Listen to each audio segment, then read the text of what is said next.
ఆదిశంకరాచార్యులు. వీరు గోవిందపాదులు, గౌడపాదులు మొదలగు మహనీయుల దగ్గర చిన్నప్పటి నుంచి వేదం చదువుకున్నాడు. సాంస్క్రిట్లో మంచి పట్టు సాధించాడు. ఎన్నెన్నో రహస్యాలు తెలుసుకున్నాడు. ఏం జరిగింది?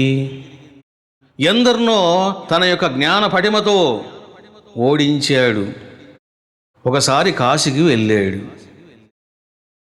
కాశీలోన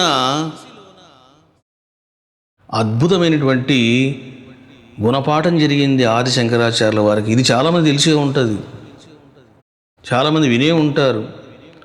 పరమేశ్వరుడు చండాలుని రూపంలో వచ్చి బోధ చేయడం.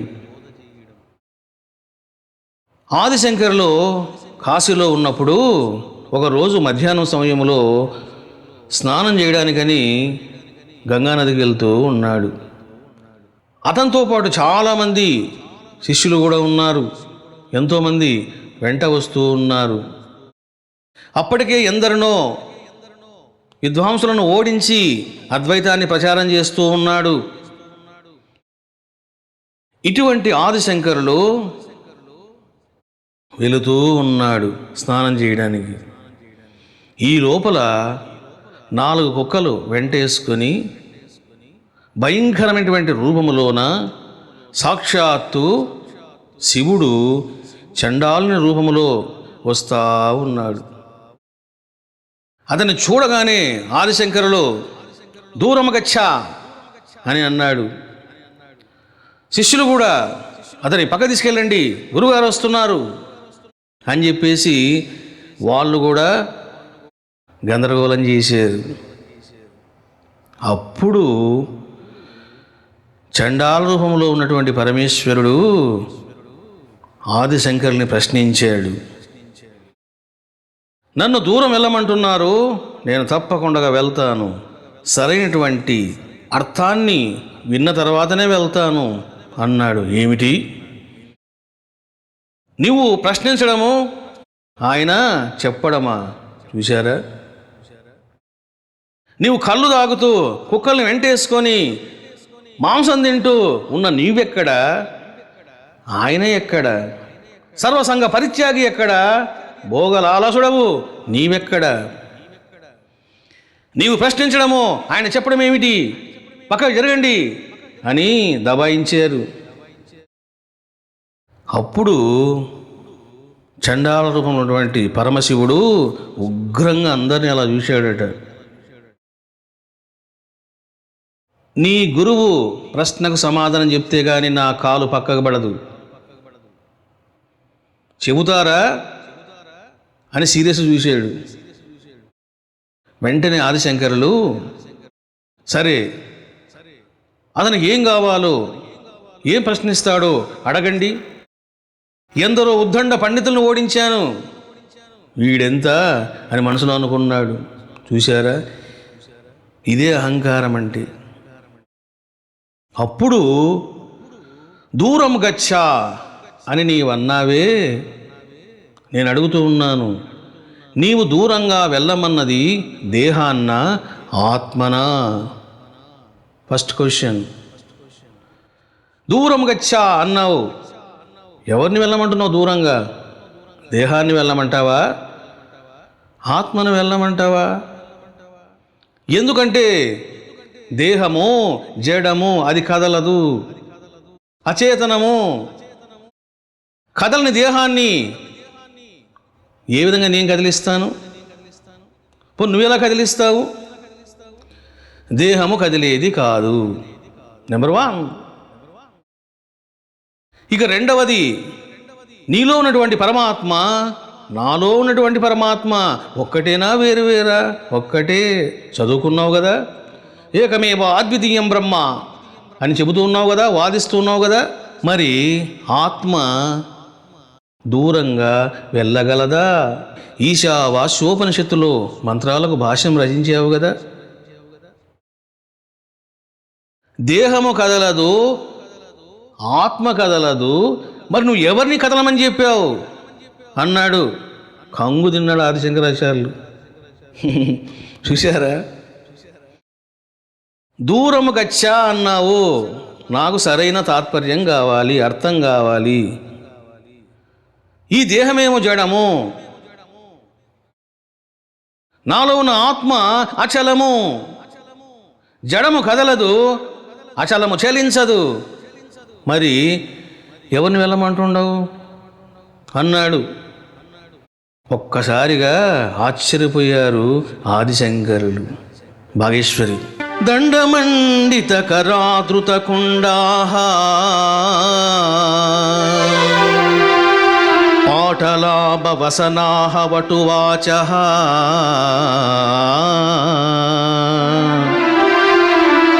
జ్ఞానగంధరహితా గృహా సంస్థాన్ వచయంతి కిల కేచన వేషైః.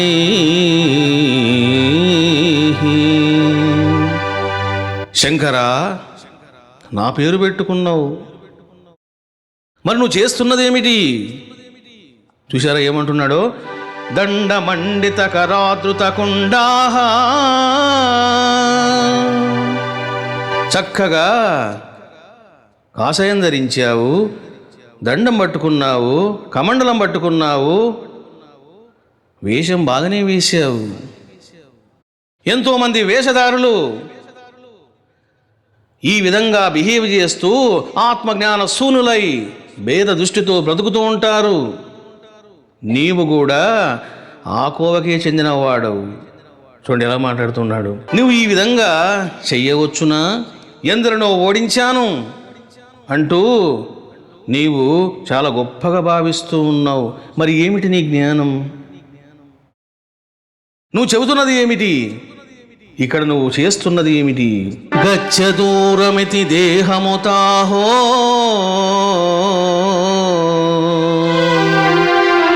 దేహినం పరిజిహీర్షసి విద్వన్ విద్యతే అన్నమయతో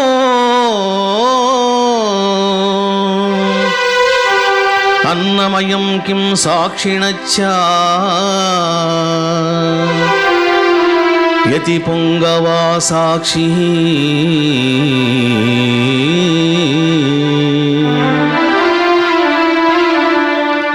గచ్చ దూరమితి దేహముతాహో. నువ్వు ఎవరిని సంబోధన చేస్తున్నావయ్యా? దూరం వెళ్ళు అంటున్నావు. ఆ దూరంగా వెళ్ళాల్సిందేమిటో నాకు నిశ్చయంగా చెప్పు. దేహినం పరిజిహీర్షసి విద్వన్. నీవు ఎందుకు భేద జ్ఞానాన్ని కలిగి ఉండవు? నీకు దేహం ఉన్నది, నాకు దేహం ఉన్నది. నీ దేహంలో ఏమున్నాయి? పంచభూతాలు ఉన్నాయి, నా దేహంలో అవే ఉన్నాయి. అన్నమయ కోశము, ప్రాణమయ కోశము, ఇవన్నీ నీలో ఉన్నాయి, నాలో ఉన్నాయి. అన్నమయ కోశమే లేకపోతే ఇంక చరించేది ఏముంటుంది? ఏమిటిది నీకు నాకు డిఫరెన్స్? పంచభూతాత్మకమైనటువంటి దేహము నువ్వు కలిగి ఉన్నావు, నేను కలిగి ఉన్నాను. పంచకోశాలతో కూడినటువంటి దేహ సంఘాతాన్ని నీవు కలిగి ఉన్నావు, నేను కలిగి ఉన్నాను. ఏ పరమాత్మ అయితే సాక్షిగా నీలో ప్రకాశిస్తూ ఉన్నాడో అదే పరమాత్మ నాలో ప్రకాశిస్తూ ఉన్నాడు. I'm asking question. ఎవరిని నీవు వెళ్ళమంటుండవు? ఏమిటి నీ గొప్ప? నీకున్నది ఏమిటి, నాకు లేనిది ఏమిటి? నీలో సాక్షి ఉన్నాడు, నాలో సాక్షి ఉన్నాడు. నీ దేహం పంచభూతాత్మకము, నా దేహం కూడా పంచభూతాత్మకమే. మరి ఏమిటిదయ్యా భేదము? ఎక్కడుంది అని ఘాటుగా ప్రశ్నించాడు. బ్రాహ్మణ స్వపచ భేద విచార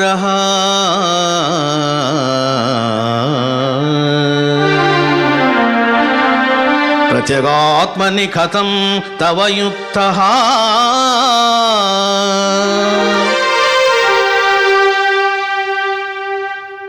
శంకరా, నేను ప్రశ్నిస్తూ ఉన్నాను, నీవు నాకు సమాధానం చెప్పు. బ్రాహ్మణ స్వపచ భేద విచార నేను అలా నడుస్తూ వస్తూ ఉంటే నన్ను దూరంగా వెళ్ళు అని చెప్పడానికి నీవెవరివి? అసలు నువ్వు ఎందుకు చెప్పావు? ఏమిటి నీ ఆంతర్యం అని అంటే, నీవు బ్రాహ్మణుడవని, నేను శూద్రుడనని, నీవు బ్రాహ్మణోత్తముడవని, నేను చండాలుడని నువ్వు భావిస్తూ ఉన్నావు. బ్రాహ్మణత్వము, చండాలత్వము, శూద్రత్వము ఇవన్నీ దేని ధర్మాలు? దేహధర్మాల, ఆత్మధర్మాల? ప్రత్యేగాత్మని కథం తవ యుక్తః,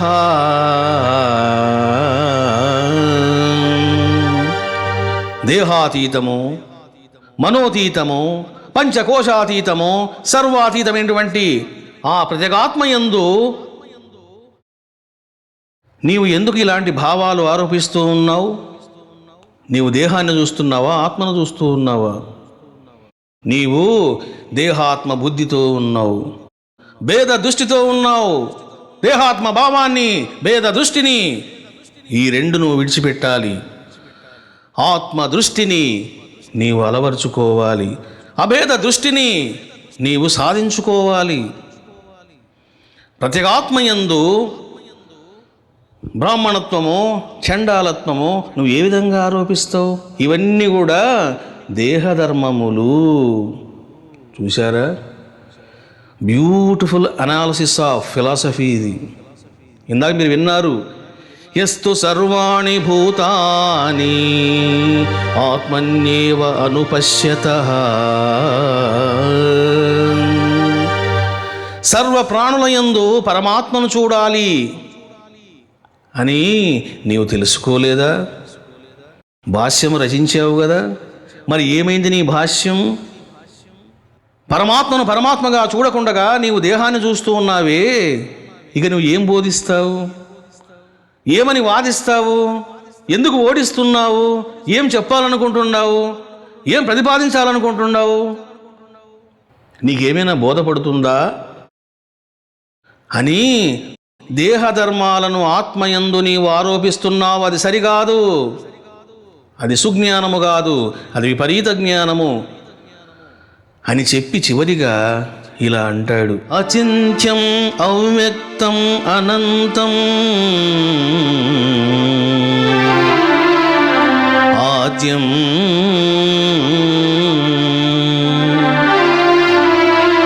విస్మృత్య రూపం విమలం విమోహాత్ కలేబరేస్మిన్ కరికర్ణలోలాకృతన్యా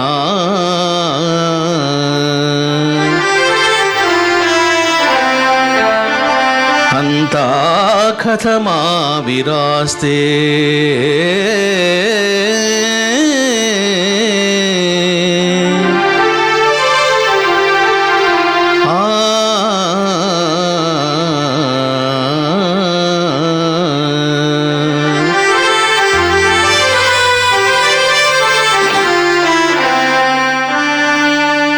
ఇక్కడ అద్భుతమైనటువంటి బోధ చేస్తూ ఉన్నారు. పాండిత్యం వేరు, సిద్ధత్వం వేరు అనే సత్యము ఇక్కడ నిరూపించబడింది. నేను మీకు అందుకే చెప్తూ ఉంటాను, పండితుల బోధలు వేరు, విద్వాంసుల బోధలు వేరు, వాళ్ళ కథలు వేరు, సిద్ధగురువుల కథలు వేరు అని చెప్తూ ఉంటాను. ఎందుకు అని అంటే నక్కకు నాగలోకానికి ఉన్నంత డిఫరెన్స్ ఉంటుంది. పుస్తక జ్ఞానం వేరు, అనుభూతి జ్ఞానం వేరు. ఈ విధంగా చెప్పిన తర్వాత, శంకర నువ్వు ఈ విధంగా బిహేవ్ చేయడానికి కారణం ఏమిటో తెలుసునా? అచింత్యం అవ్యక్తం,